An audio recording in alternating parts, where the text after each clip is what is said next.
James Jones, Super Bowl champ, former Packer wide receiver, decade in the NFL, and a Super Bowl championship against the Steelers. I remember it well. You guys found your running game late in the season. You got healthy late in the season. You got hot and won a Super Bowl. So a lot of different stuff. You were in New York. Aaron Rodgers is in New York. Yeah. I'm not sure if you connected. I did see he was at a psychedelic conference in Denver. Yeah. It doesn't bother me. It doesn't. I think Aaron. There's a little hippy-dippy to it. Whatever, ayahuasca, whatever you want to do in your life. I've always felt Aaron's got a little Hollywood to him. Yeah. He's a little more, self-introspective than a lot of professional athletes. How do you? What do you make? What do you think players think? Because players generally athletes are goal-oriented. Yeah. They don't question themselves and where they're at. Aaron's constantly questioning the meaning of life and his true self. How do you think most players look at that stuff? Well, I mean, number one, I think it's just, are you coming in ready to go? You know what I mean? Right. Off the field, you can do whatever you want to do. You know what I mean? Don't get yourself in no trouble. But, I mean, if it's certain stuff you believe in and you want to do certain things, do certain things. But when it's time to go, are you ready to go? You locked in, you dedicated to this part of it, and that's the football part of it. And with Aaron Rodgers, since he's been with the Jets, that's all he's shown. You know what I mean? At every OTAs, being out there with the young guys, communicating with the young guys, getting on the same page with the young guys, looking happy, looking refreshed like he's ready to go. Yeah. I think as a teammate, that's all you want.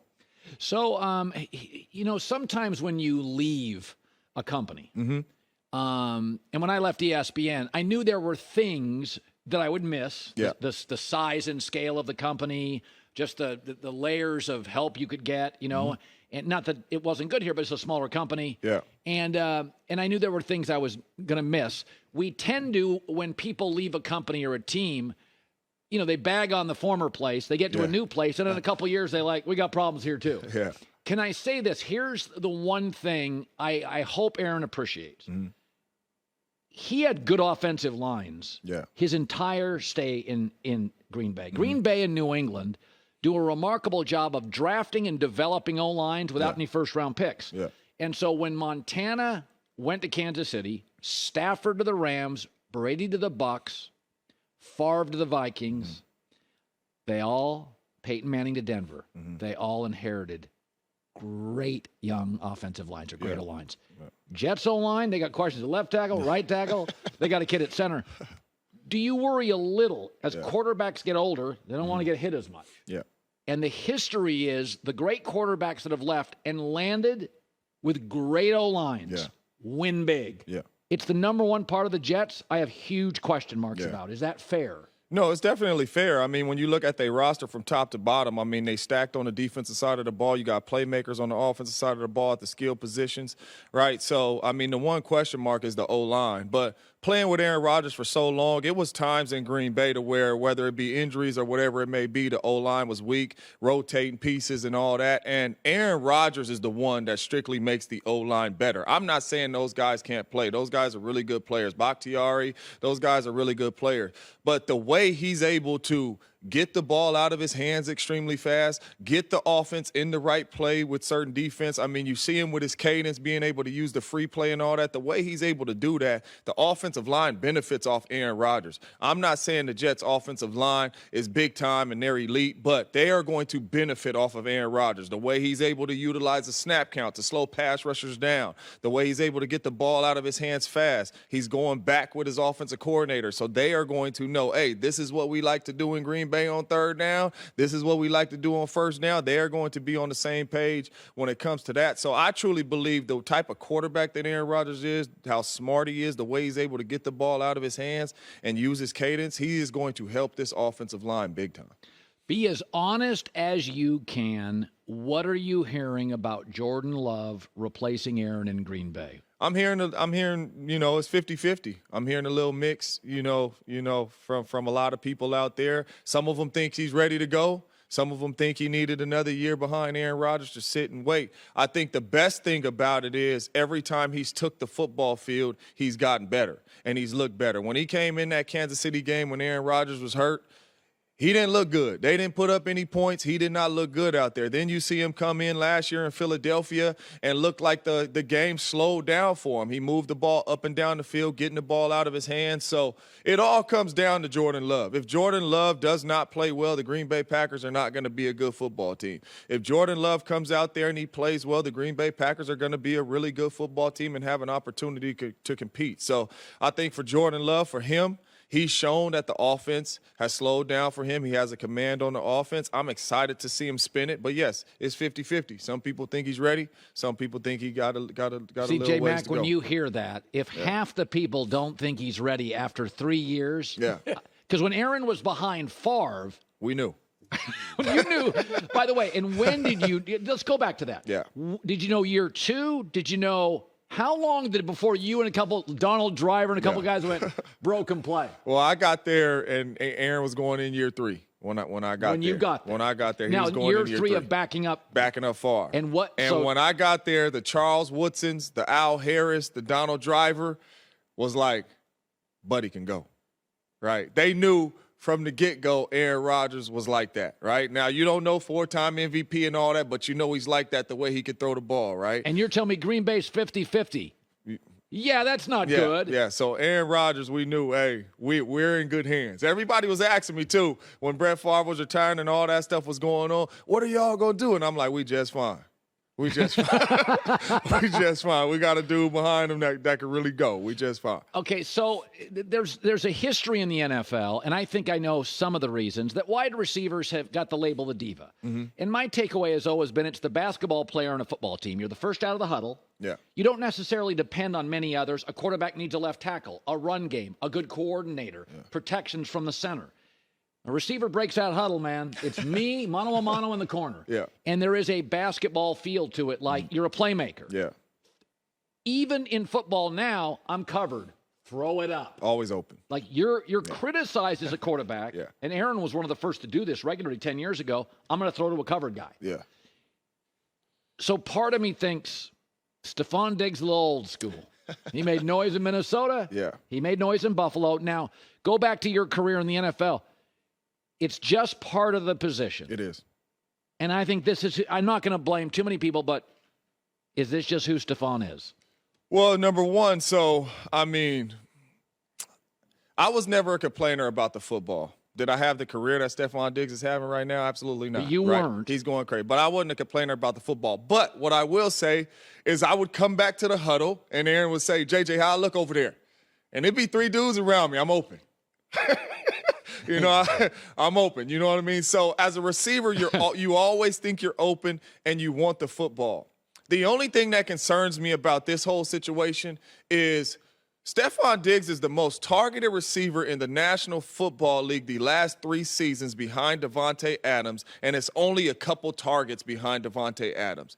So you coming out saying that you want the football more and it's a problem the way they're using you in the offense, and you targeted the second most the last 3 seasons, number one, that's telling me that the offensive coordinator is trying to get you involved. Number 2, that's telling me that the offensive coordinator is talking to the quarterback. The quarterback is trying to get you involved.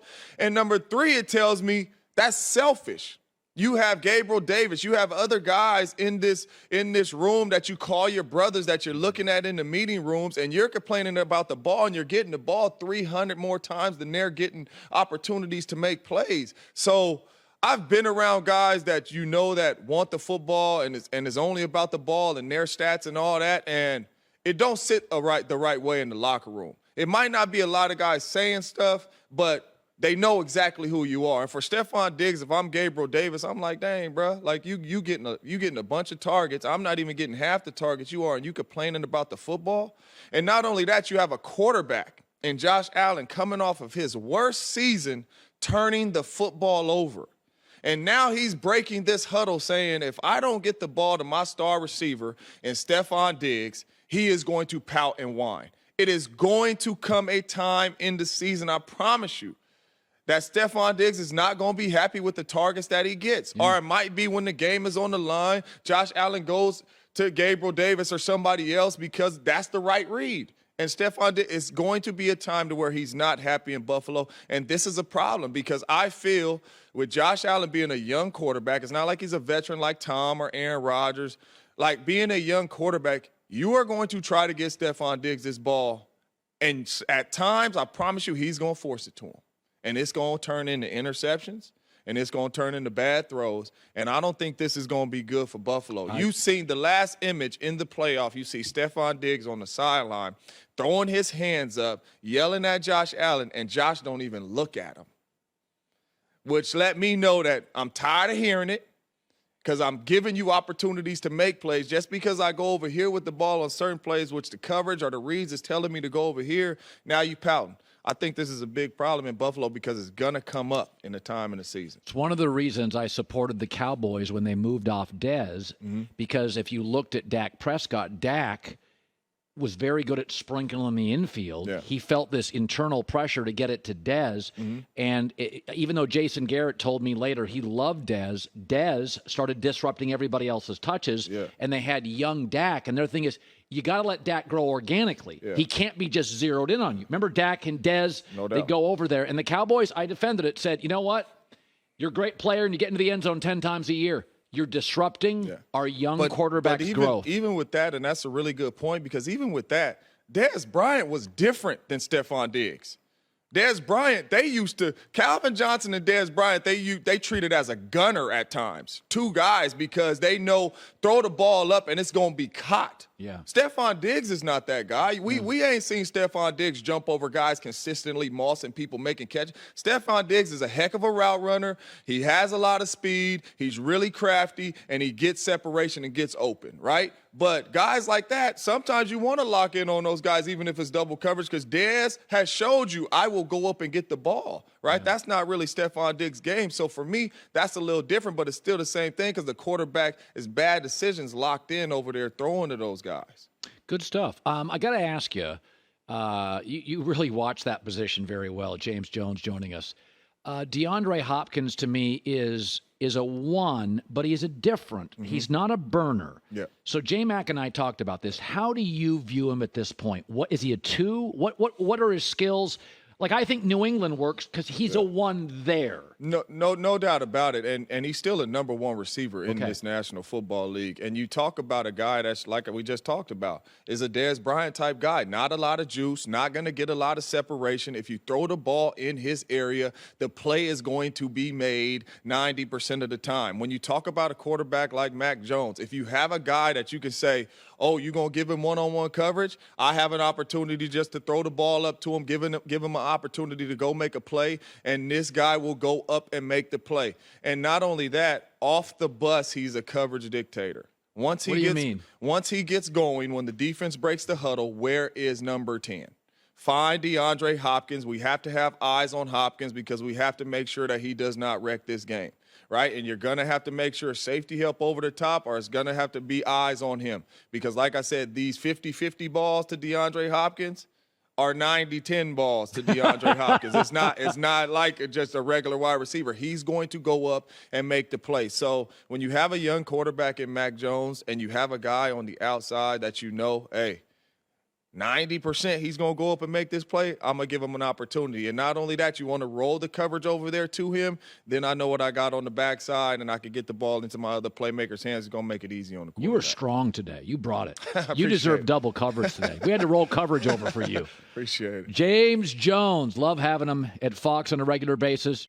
Hi, everybody. Thanks for watching. Subscribe here to get the latest from the show.